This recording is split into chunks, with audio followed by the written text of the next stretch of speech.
Le projet de l'Union européenne est un projet totalitaire. Je suis extrêmement clair avec ça. C'est un projet totalitaire marchand, c'est-à-dire c'est un projet qu'on appelle néolibéral parce qu'effectivement il prend sa source chez une bande d'intellectuels américains juste après la Deuxième Guerre mondiale, qui est un contre-projet à ce qui est en train de se mettre en place avec l'ONU, etc. Après 1945, on met en place des grandes politiques publiques, des grands services publics pour qu'il n'y ait plus jamais ça. C'est-à-dire, on essaie de réguler le capitalisme avec un gars qui s'appelle Keynes. Au même moment, se met en place une contre-révolution, c'est-à-dire une petite clique, Milton Friedman, Friedrich von Hayek, des gens comme ça, vont théoriser le contraire, c'est-à-dire une société dans laquelle il n'y a plus du tout de service public. En partant de l'idée, dont on peut discuter par ailleurs philosophiquement, pourquoi pas, qu'une société dans laquelle tous nos rapports seraient des rapports marchands, réglés par un rapport contractuel, si tu veux, serait une société en paix. En gros, c'est ça l'idéologie néolibérale, c'est que si on ne veut plus de guerre, c'est le marché, si tu veux, qui régule le mieux ça. Et donc ils vont théoriser une société débarrassée de toute forme de service public, donc de toute forme de bien commun. C'est le bouquin de Michéa que je suis en train de lire là-dessus, dans lequel il montre que si tu ne raisonnes plus qu'en termes de contrat entre des personnes, tu ne peux plus penser la notion de bien commun. C'est-à-dire que par exemple, que François Pinault gagne, qu'il ait 65 milliards d'euros, ou qu'un joueur de foot se vende 100, 200 millions, du point de vue néolibéral, du point de vue du rapport contractuel entre des gens, ça ne pose pas de problème, d'accord ? Du point de vue du bien commun, ça pose un problème moral. C'est-à-dire que tu es capable, toute personne est capable est fondée à dire il y a un truc qui ne va pas dans le fait que quelqu'un puisse gagner autant d'argent. D'accord ? Mais ça ne peut être que fondé sur une conception de la société où il y a le sens du commun. Si tu enlèves ça, c'est le projet néolibéral, s'il n'y a plus que des rapports de contractuels intra-individuels, ça ne pose pas de problème. Et donc le projet de l'Union européenne, c'est une société totalement débarrassée de toute forme de service public. Pour faire passer ça dans les esprits, il faut un travail de manipulation conséquent, et ça va passer par le langage. La langue de bois dans laquelle on est engagé, au moins depuis la fin des années 70, grosso modo, on fait dater ça à Reagan et Thatcher. Après Tony Blair, et puis en France, Jospin, Mitterrand, toute la bande.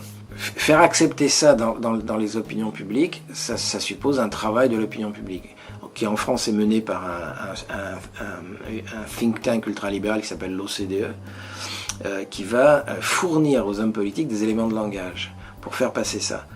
Par exemple, actuellement, vous avez une destruction totale de la formation professionnelle en France. Le nom de la loi qui met ça en œuvre, c'est la loi sur la liberté de choisir son orientation professionnelle. C'est un langage qui paralyse la pensée. C'est-à-dire que si tu travailles pas ça, si tu n'es pas payé pour être intellectuel, tu n'as pas grand-chose à opposer à une loi sur la liberté de choisir son orientation professionnelle. C'est chouette. Tu n'as rien à dire à la démarche qualité. C'est bien la qualité. Tu n'as rien à dire à l'autonomie des universités, à l'harmonisation des diplômes, enfin toutes ces jolies choses. Le vivre ensemble, tu vois, des trucs comme ça. Il y a une offensive intellectuelle, il faut vraiment le comprendre ça, parce que les gens se disent non, ça c'est complot. Pas du tout, je veux dire, vous avez le livre de Case Dixon qui s'appelle Les évangélistes du marché, qui montre très très bien comment c'est organisé, par où ça passe, quels sont les lieux, quels sont les endroits. C'est un livre très sérieux. Et donc il y a une offensive idéologique coordonnée, si tu veux, qui passe par du langage. Je veux dire, la croissance négative, tu vois. Mais ils savent ce qu'ils font, enfin, je veux dire, c'est pas des gags, ils s'amusent pas. Développement durable, commerce équitable, ils savent ce qu'ils font. Et donc, je réponds à ta question, pourquoi des ateliers de désintoxication ? Parce qu'il est temps qu'on lance une contre-offensive, enfin, si tu veux, parce qu'en face, ils bossent, quoi. Enfin, tu vois. Encore faut-il que quelqu'un le dise. Or, comme ce langage est totalement positif, tout le temps positif, il faut que quelqu'un arrive en disant attention, vous êtes en train de vous faire avoir, on est en train de se faire avoir. C'est très difficile, les syndicats par exemple sont très très très coincés avec la démarche qualité. Parce qu'il faudrait qu'ils attaquent un concept qui est celui de la qualité. Alors, tu vois, c'est difficile à faire. L'évaluation, comment tu peux être contre une évaluation ? Sauf que c'est pas de l'évaluation, c'est du contrôle, c'est le contraire d'une évaluation. Mais encore faut-il le comprendre et le formaliser pour le refuser. Syndicalement, comment tu refuses une évaluation ? Mais il faut montrer que c'est pas une... Enfin, c'est compliqué, si tu veux. Parce que c'est Orwell, hein, c'est Orwell. Alors, il a tout inventé en 1945. Il a dit, si vous voulez transformer un pays en pays totalitaire, c'est très simple. Hein. Pas la peine d'avoir des armées qui défilent dans les rues. Vous changez le vocabulaire, vous mettez que du vocabulaire positif, vous enlevez tout le vocabulaire négatif. C'est ça le gag dans 1984. Dans 1984, je ne sais pas si vous vous rappelez, le boulot du héros, c'est de supprimer les mots négatifs du vocabulaire. Et donc, il tombe sur le mot mauvais. Il dit, mauvais, ça sert à rien. Il y a mauvais, il y a bon. Et en fait, c'est con. On n'a pas besoin de mauvais, il suffit de mettre un bon. Et donc, il dit, à partir de maintenant, mauvais n'existe plus, il y a bon et un bon. Sauf que un bon, c'est pas pareil que mauvais.